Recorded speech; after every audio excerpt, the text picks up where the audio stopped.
ہم بات کر رہے تھے جادو کے متعلق. تو پہلے ہم نے جادو کی شرعی اور لغوی تعریف کی.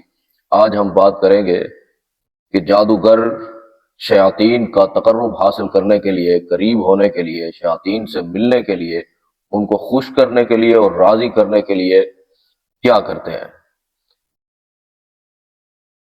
تو حضرات، جادوگر شیاطین کا تقرب حاصل کرنے کے لیے، شیاطین کو خوش کرنے کے لیے، شیاطین سے ملنے کے لیے، ملاقات کرنے کے لیے ایسے ان کو شرکیہ کام کرنے پڑتے ہیں، خفیہ کفریہ کام کرنے پڑتے ہیں، غلیظ اور گھٹیا قسم کے کام کرنے پڑتے ہیں جو سراسر شریعت کے، اسلام کے، اللہ اور اس کے رسول کے احکامات کے خلاف ہوتے ہیں.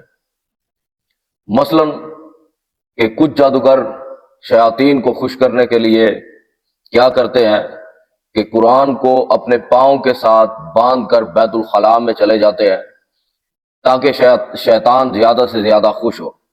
کچھ جادوگر کیا کرتے ہیں کہ وہ قرآن کو الٹا لکھتے ہیں تاکہ شیاطین خوش ہو.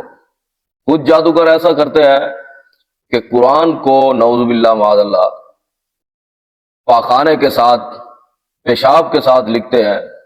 کچھ ایسا کرتے ہیں کہ قرآن کو گندے خون کے ساتھ لکھتے ہیں. یعنی یہ ایسے کفریہ اور گھٹیا کام ہے کہ جن کے ساتھ شیاطین زیادہ سے زیادہ خوش ہوتے ہیں اور پھر اس جادوگر کی مدد کرتے ہیں. کچھ جادوگر ان کو شیطان کے نام کے اوپر بغیر بسم اللہ پڑھے جانور ذبح کرنا پڑتا ہے اور پھر جہاں شیاطین بتاتے ہیں وہاں اس جانور کو پھینکنا پڑتا ہے. کچھ جادوگروں کو شیطان کو خوش کرنے کے لیے اپنی ماں، بہن، بیٹی کے ساتھ بدکاری کا عمل کرنا پڑتا ہے. اسی طرح کچھ جادوگروں کو ستاروں کو سجدہ کرنا پڑتا ہے یا منہ سے ایسے کفریہ اور شرکیہ الفاظ نکالنے پڑتے ہیں کہ جن کے ساتھ شیطان خوش ہو اور پھر ان کی مدد کرتا ہے. ہم نے یہ سنا ہے اکثر طور پہ کہ جی فلاں صاحب ہے، فلاں شخص ہے، اس نے چلہ لگایا ہے قبرستان میں جا کر یا کہیں اور جا کر، تو شیطان اس کے قابو میں آ گئے، جنات اس کے قابو میں آ گئے، پریاں اس کے قابو میں آ گئی. تو وہ اب ایسے کر سکتا ہے، ویسے کر سکتا ہے، کسی آدمی کو لڑوا سکتا ہے، جدائی ڈلوا سکتا ہے، یا پھر اس کو بیمار کر سکتا ہے، اس کی ٹانگیں توڑ سکتا ہے، یہ کر سکتا ہے، وہ کر سکتا ہے. ہم نے اکثر طور پہ یہ چیز سنی ہے کہ کسی شخص نے چلہ لگایا، اب جنات اس کے قابو میں ہے، اس کے کنٹرول میں ہے، جن بھوت اس کے قابو میں ہے. حالانکہ ایسا نہیں ہوتا، بلکہ اس کے الٹ ہوتا ہے. جو جادوگر چلہ لگاتا ہے جسے ہم سمجھتے ہیں کہ وہ شیاطین کو قابو کرنے کے لیے چلہ لگا رہا ہے، ایسا نہیں ہوتا. بلکہ جو جادوگر چلہ لگاتا ہے وہ خود شیاطین کے کنٹرول میں چلا جاتا ہے، شیاطین کے قابو میں چلا جاتا ہے. وہ جادوگر خود شیاطین کے قابو میں ہوتا ہے. وہ ایسا ہے کہ جب چلہ لگاتا ہے تو وہاں جب شیاطین اس کو ملنے کے لیے آتے ہیں تو اس کے اور ان کے درمیان ایک معاہدہ طے پاتا ہے. شیاطین اس سے ڈیمانڈ کرتے ہیں کہ تجھے یہ کفریہ اور شرکیہ کام کرنے پڑیں گے، یہ غلیظ اور گھٹیا کام کرنے پڑیں گے، اس کے بدلے میں ہم تیری مدد کریں گے، ہم تیرا کچھ کام کر دیں گے. پھر اس جادوگر کو وہ غلیظ کام کرنے پڑتے ہیں، وہ گھٹیا کام کرنے پڑتے ہیں، وہ کفریہ اور شرکیہ کام کرنے پڑتے ہیں، جس کے بدلے میں شیاطین اس کی مدد کرتے ہیں.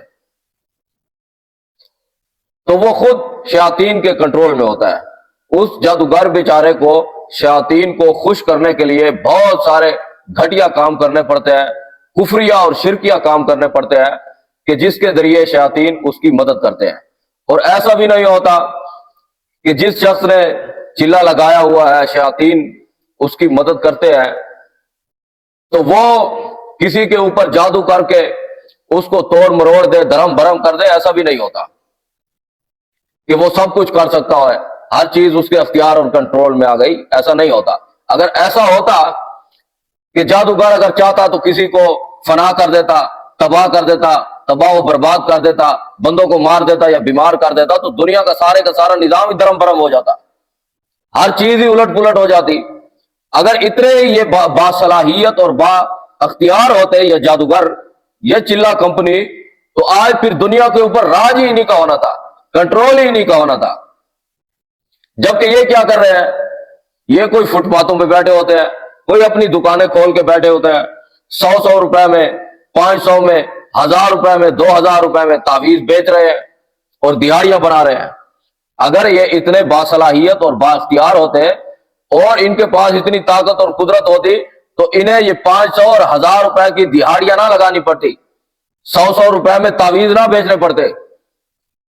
جاتے ہیں نا لوگ کہ جی تعویذ دے دے، فلاں کے درمیان جدائی ڈلوانی ہے، تعویذ دے دے تاکہ وہ بیمار ہو جائے. پھر وہ جادوگر جو ہے وہ کالا جادو کرتا ہے، اس کے لیے شیطان کو خوش کرتا ہے، پھر وہ ایک تعویذ دیتا ہے. اور ایسا بھی نہیں ہے کہ جو وہ تعویذ دے یا کالا جادو کرے وہ سارے کا سارا 100% اثر کرے، ایسا بھی نہیں ہوتا. اگر یہ جادو کس کے اوپر اثر ہوتا ہے؟ اکثر طور پر جو کمزور ایمان والے لوگ، کمزور عقیدے والے لوگ، ان کے اوپر یہ اثر رکھتا ہے، اور کمزور عقل اور کمزور نفسیات کے جو مالک لوگ ہوتے ہیں ان کے اوپر اثر کرتا ہے. ورنہ جس شخص کا ایمان مضبوط ہے، جس شخص کا عقیدہ مضبوط ہے، اور جو شخص جس کے اعصاب مضبوط ہے، عقل مضبوط ہے، اور وہ شخص جو صبح و شام کے اذکار کرتا ہے، اس کے اوپر جادو کا اثر نہیں ہوتا. اکثر طور پہ ان لوگوں پہ اثر ہوتا ہے جن کا ایمان کمزور ہوتا ہے، عقیدہ کمزور ہوتا ہے اور عقل کمزور ہوتی ہے، اور نماز نہیں پڑھتے، صبح و شام کے اذکار نہیں کرتے. ان کے اوپر زیادہ تر اس چیز کا اثر ہوتا ہے، کیونکہ انہوں نے خود اس چیز کو اپنے اوپر سوار کیا ہوتا ہے، اپنے ذہنوں کے اندر اس چیز کو بٹھایا ہوا ہوتا ہے کہ جی فلاں شخص ہے، وہ بڑا پہنچا ہوا ہے، اس کے پاس جن بھوت ہے، تو لہذا اس کے ساتھ پنگا نہ لو، وہ ایسا کر دے گا، ویسا کر دے گا. تو خود اس چیز کو، اس ڈر کو، اس خوف کو اپنے ذہنوں کے اوپر سوار کیا ہوتا ہے، پھر جس کا ان کے اوپر اثر ہوتا ہے. ورنہ جو شخص جس کا عقیدہ ٹھیک ہو، ایمان مضبوط ہو، عقل مضبوط ہو، اور شخص نماز پڑھتا ہو، صبح و شام کے اذکار کرتا ہو. ہم صبح و شام کے اذکار کرتے نہیں، پھر جب ایسی چیزوں کا اثر ہو جاتا ہے تو پھر دائیں بائیں بھاگتے پھرتے ہیں، پیروں بزرگوں بابوں کے پاس جاتے ہیں، اور اکثر طور پہ جادو کا علاج کروانے کے لیے جادوگروں کے پاس چلے جاتے ہیں. جب صبح و شام کے اذکار کیے ہوں گے، نماز پڑھی ہوگی، عقیدہ مضبوط ہوگا، ایمان مضبوط ہوگا، تو ایسی چیزوں کا اثر ہی نہیں ہوگا سرے سے. تو حضرات، یہ ہیں وہ چیزیں جو میں نے آپ کے سامنے رکھی ہیں کہ ایسا نہیں ہوتا کہ جیسا ہم نے اپنے ذہنوں کے اوپر سوار کیا ہوا ہے کہ جی فلاں شخص ہے، وہ اتنا قابل ہے، وہ اتنا مہارت والا ہے، اس کے پاس جن بھوت پریاں ہیں، وہ کچھ بھی کر سکتا ہے. ایسا نہیں ہوتا کہ وہ کچھ بھی کر سکتا ہے. وہ جادو کرتا ہے، بسا اوقات اس کا اثر ہو جاتا ہے، بسا اوقات وہ اگر کسی کو 100% نقصان پہنچانا چاہتا ہے تو اس میں سے 5% وہ اس شخص کو نقصان پہنچا پاتا ہے.